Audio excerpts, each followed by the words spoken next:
Hello salmon అన్న హైదరాబాద్లో కఠినమైనటువంటి ప్రదేశంలో ఆయన దైవ సేవ చేస్తూ ఉన్నారు. మరి కొంచెం 2 సంవత్సరాల పై చిలుకు నేను అన్న నడిపినటువంటి సహవాసంలో ఎదిగాను, కొనసాగాను. అప్పటి నుంచి ఇప్పటి దాకా ఆ అనుబంధం పోనీయకుండా అలా కంటిన్యూ చేస్తూనే వస్తున్నాడు దేవుడు. ఇంకా బలపరుస్తున్నాడు, ఇంకా ఎక్కువ కనవేస్తూ ఉన్నాడు. మంచి వినయం, తగ్గింపు, హృదయ సున్నతి కలిగినటువంటి వ్యక్తి.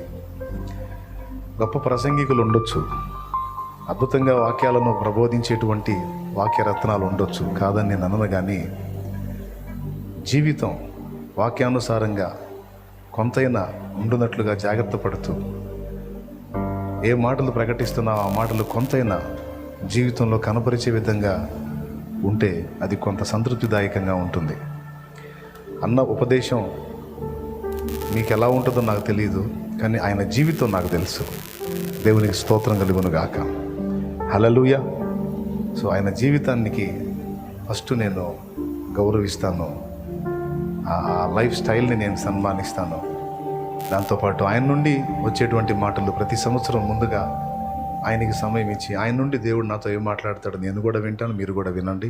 రైట్, విందాం, దైవజనుని గౌరవించుదాం, దేవుని మాటల్ని శ్రద్ధగా ఆలకించుదాం. అందరికీ వందనాలు. సమయం అన్నయ్యకి ఇస్తున్నాను. మహిమ కలుగును గాక.